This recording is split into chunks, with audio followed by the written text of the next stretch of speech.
Alex Kennedy, Basketball Insiders. Give us a little insight on where this team is heading to now since Christmas, really, when this thing got its itch-miss miracle, as many people said. Alex, welcome back. How are you? Hey, I'm doing well. How are you? Good, man. This team, the last time we talked, Colangelo was in. They were 1-30. It looked like an absolute disaster. And all of a sudden, they've been somewhat competitive and credible. What has changed for this team in about the last month?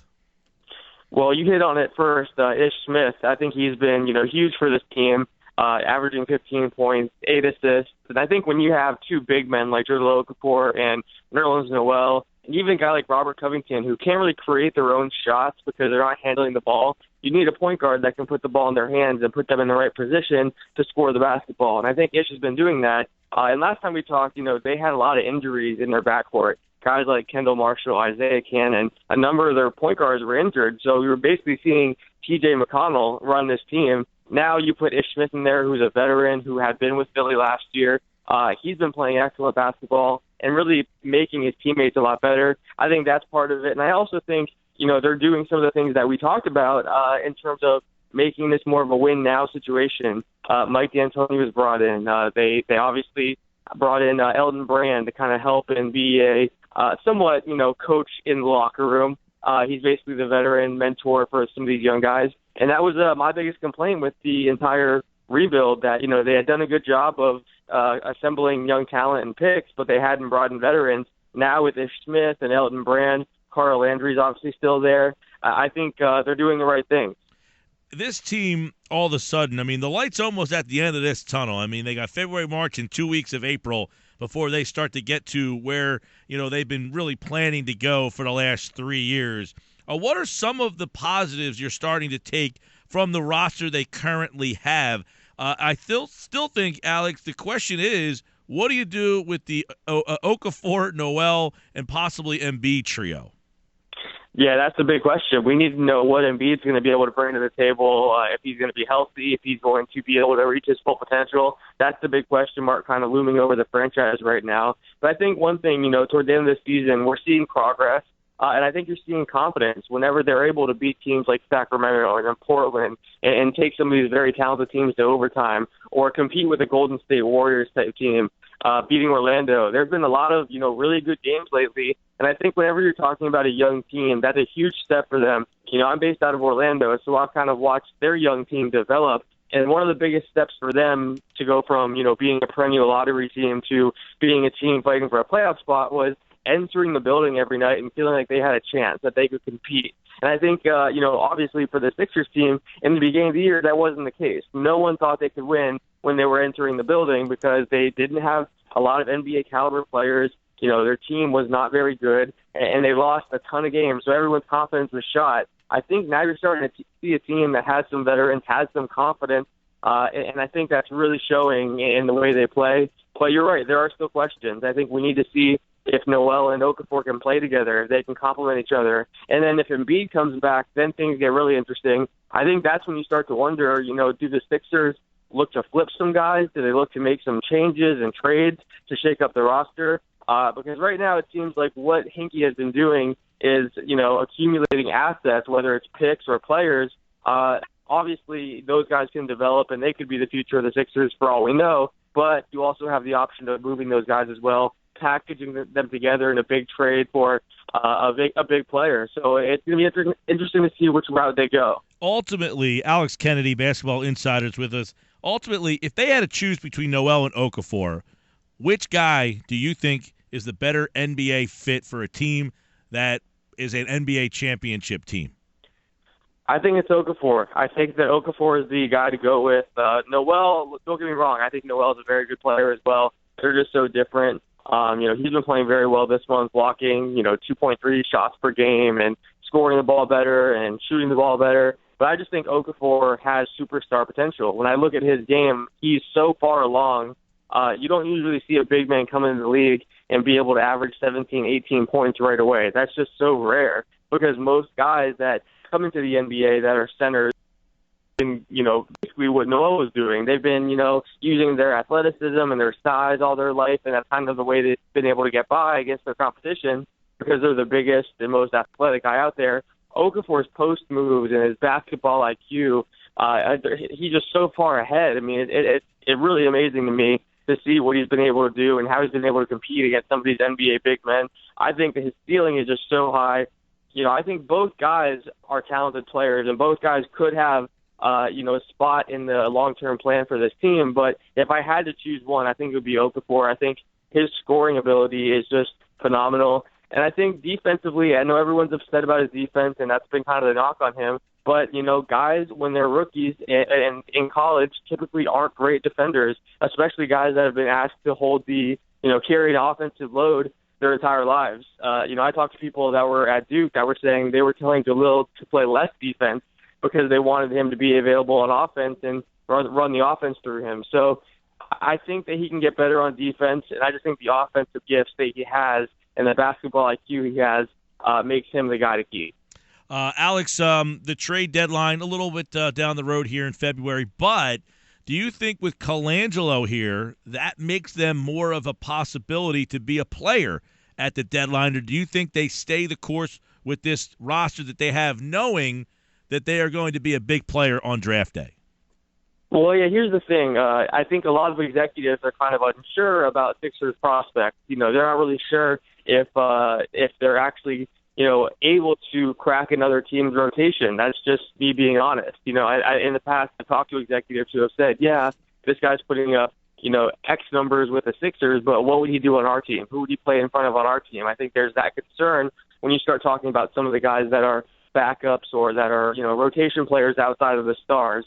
I think Colangelo, one of the reasons he was brought in was because he does demand respect from other executives and he does bring credibility to the organization. I'm not sure if we'll see them be active at the trade deadline, but I do think, like you said, the draft is huge for them. And then I think free agency could be huge for them. We just had a piece on basketballinsiders.com breaking down the best and worst case scenario cap-wise for every single team. And the best case scenario that Philly could have to spend this summer is $55.8 million. The worst case scenario is $49 million. So you're talking about a team that either way is going to have about $50 million to spend on free agents. If they have a solid draft and they can go out and sign a free agent or two, this team suddenly starts looking very interesting. I think that's the time to get excited if you're a Sixers fan, more than the trade deadline. And they have $10 million in cap space left for this season too, so I guess they could take on some other teams' players if they wanted to try to maybe get themselves another pick like they've done in the past. So you just mentioned 55.8 best case scenario. Will the top level free agents look at Philadelphia as a viable landing spot then, knowing that, hey, this team's going to have a lot of young talent, or do you think they are still a little ways off before the top level free agent starts to consider them? Well, here's the thing. They're not going to be able to get top-level free agents like someone like Kevin Durant or even Al Horford or Mike Conley. Those guys are veterans that want to win now. I think for the sake of the organization's rebuild and their long-term plan, they should go after the younger free agent. There are plenty of guys every summer that want to be the man, that they want to go to a situation where they can be the number one option or at least one of the top options. And I think that's attractive to a number of guys. And I think also the Sixers, because they have so much money, you may have to overpay for a guy, but you could make things interesting. One guy in particular that I think would be very interesting for them to pursue is Harrison Barnes from the Golden State Warriors. Now, you just saw the Warriors come through. The Warriors, they've had to pay a ton of players recently. Draymond Green just got his big payday. Klay Thompson got a max contract. Andrew Bogut has a big deal. Steph Curry is a bargain right now, but he has to get paid a max deal in a year or two. This is where I think I would throw a max contract at Harrison Barnes, a guy that has a ton of potential, that has looked very good in the last year and a half. And then suddenly, if he signs that offer sheet, you put Golden State in a tough position and make them either have to match or, really go over the cap and go to luxury tax. So I think there's situations like that where you could go after younger free agents that fit with this young core that Philadelphia has assembled, and you can still improve the team without having to get one of those top guys. After he ripped their heart out on Saturday in the corner with .2 left, Harrison Barnes, an interesting guy. It's funny because everybody around us kept saying he could be a Sixer next year. That's the guy they need to go after. So good point by you, Alex. Alex Kennedy, Basketball Insiders. One guy that I guess it would be a possible attractive guy to be traded. Two guys, really. One would be Covington. I guess his contract would be very attractive to other teams. And I guess the other guy you mentioned, Landry, he's actually played pretty well when they've given him the opportunity. So I guess there are a couple of guys on this team that other teams would have some interest in.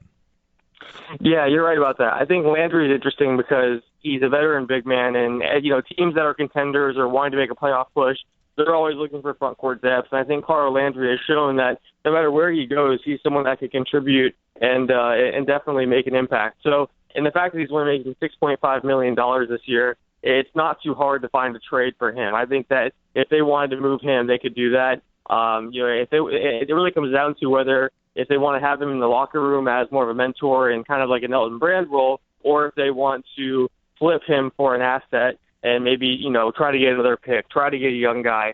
And then Robert Covington is the other guy that you mentioned. And I think they should hold on to him because I just love the way that he's played there. And I think he's an important part of their plan going forward. I think he's very talented, but he is definitely attractive to other teams. I think the fact that he's only making $1 million this year, it's tough to get true value back in return because obviously, they'd have to be, you're sending out $1 million, but they have to take back some money probably in a deal like that.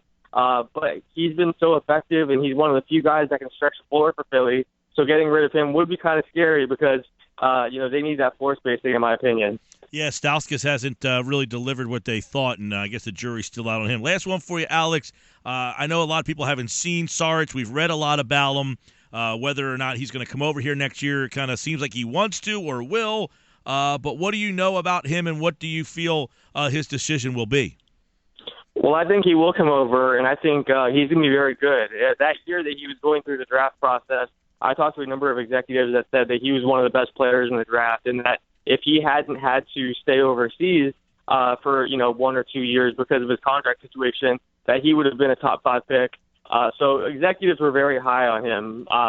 They were watching him, they were scouting him. There was plenty of teams going over there to try to look at his game, and they love his versatility. And they say that he's not like most European players. I think we've all heard about the European stereotypes and things like that.